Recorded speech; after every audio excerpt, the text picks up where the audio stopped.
ഇന്നത്തെ വിഭവം പറഞ്ഞാൽ ഒരു തമിഴ് സ്റ്റൈൽ വിഭവമാണ് കേട്ടോ. തമിഴ്നാട്ടിലെ കല്യാണങ്ങൾക്കൊക്കെ കിട്ടുന്ന ഒരു ഐറ്റമാണ്. നമ്മൾ സാധാരണ ഉണ്ടാക്കുന്ന ഒരു ഐറ്റം തന്നെ, പക്ഷെ അതിൽ ചെറിയ ചില ചേഞ്ചസോട് കൂടിയിട്ട്. പക്ഷേ ഉണ്ടാക്കിയപ്പോൾ നല്ല ടേസ്റ്റ് ഉണ്ടായിരുന്നു. അതിനായിട്ടൊരു പാൻ വെച്ചു. പാനിലേക്ക് 1 ടേബിൾ സ്പൂണോളം ഗീ ഇട്ടിട്ടുണ്ട്. ഗീയുടെ ടേസ്റ്റ് ഇഷ്ടമില്ലാത്തവർക്ക് എണ്ണ ഉപയോഗിക്കാം. അതിലേക്ക് കടുകിട്ട് കടുക് നന്നായി ഒന്ന് പൊട്ടി വരട്ടെ. കടുക് പൊട്ടിയതിന് ശേഷം മാത്രമേ ജീരകം ഇടാൻ പാടുള്ളൂ. ഒരു 3/4 ടീസ്പൂണോളം ജീരകം ഇട്ട് എടുത്തിട്ടുണ്ട്. ജീരകവും നന്നായി പൊട്ടി വന്നതിന് ശേഷം 2 ചുവന്ന മുളകും, പിന്നെ ബാക്കി നമുക്ക് കുറച്ച് കറിവേപ്പിൻ്റെ ഇലയും കൂടി ഇട്ട് കൊടുക്കാം. 2-3 ജസ്റ്റ് ഒന്ന് ചൂടാക്കിയെടുക്കുക, കരിയേണ്ട ആവശ്യമില്ല. ഇനി അതിലേക്ക് തിന്നായി അരിഞ്ഞ് വെച്ചിട്ടുള്ള ഒരു വലിയ ഒനിയനാണ് ഇട്ട് കൊടുത്തിട്ടുള്ളത്. കുറച്ച് ഉപ്പും കൂടി ഇട്ട് കൊടുത്തു. ലേശം പഞ്ചസാരയും കൂടി ഇട്ട് കൊടുക്കുന്നുണ്ട്. അപ്പം നമ്മുടെ ഒനിയൻ പെട്ടെന്ന് ചുവന്നും കിട്ടും. പിന്നെ ഒരു കാരമലൈസ്ഡിൻ്റെ ഒരു ടേസ്റ്റ് ഉണ്ടാവുകയും ചെയ്യും. അപ്പം ഇനി ഇത് നന്നായി ഒന്ന് നമുക്ക് സോട്ട് ചെയ്തെടുക്കാം. ഒരുവിധം മൂത്തൊക്കെ വരുമ്പോൾ നമുക്കൊരു 2 പച്ചമുളക് ചെറുതായി അരിഞ്ഞത്, 1 ടീസ്പൂണോളം ജിഞ്ചർ ഗാർലിക് ചതച്ചത്. അതിന് പകരം നിങ്ങൾക്ക് ജിഞ്ചർ ഗാർലിക് പേസ്റ്റ് വേണമെന്നുണ്ടെങ്കിൽ ഇടാം. അപ്പോൾ ഒരു 3/4 ടീസ്പൂണോളം ഇട്ടാൽ മതി. അതൊന്ന് സോട്ടായി വരുമ്പോൾ 1 കപ്പ് ടൊമാറ്റോയും കൂടി ഇട്ട് കൊടുത്തിട്ടുണ്ട്. നന്നായി പഴുത്ത ടൊമാറ്റോ ആണ് ഇതിട്ട് കൊടുത്തിരിക്കുന്നത്. ഇനി ഈ ടൊമാറ്റോ നന്നായി കുക്കാവുന്നവരെ, നന്നായി സോഫ്റ്റ് ആവുന്നവരെ വഴറ്റിയെടുത്തിട്ടുണ്ട്.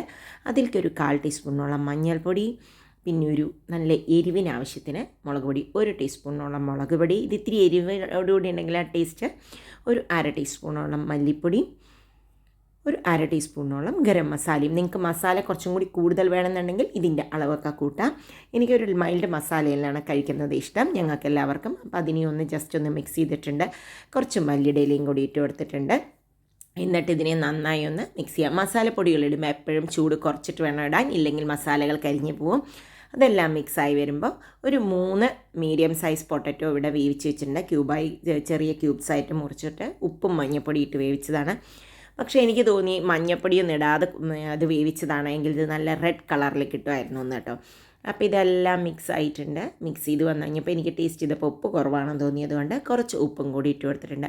എന്നിട്ട് അതിനെ നന്നായി മിക്സ് ചെയ്തതിന് ശേഷം നമുക്കൊരു 10 മിനിറ്റോളം ചെറിയ ചൂടിൽ ഒരു ചെറിയ ഫ്ലെയിമിൽ അടച്ച് വെക്കാം. ഇപ്പോൾ ഇതാ ആവിയൊക്കെ നന്നായി വന്നിട്ടുണ്ട്. അപ്പോൾ അത് ഓഫ് ചെയ്യുന്നതിന് മുമ്പായിട്ട് കുറച്ച് ബട്ടർ അവിടെ ഇവിടെയൊക്കെ ഇട്ട് കൊടുത്തിട്ടുണ്ട്.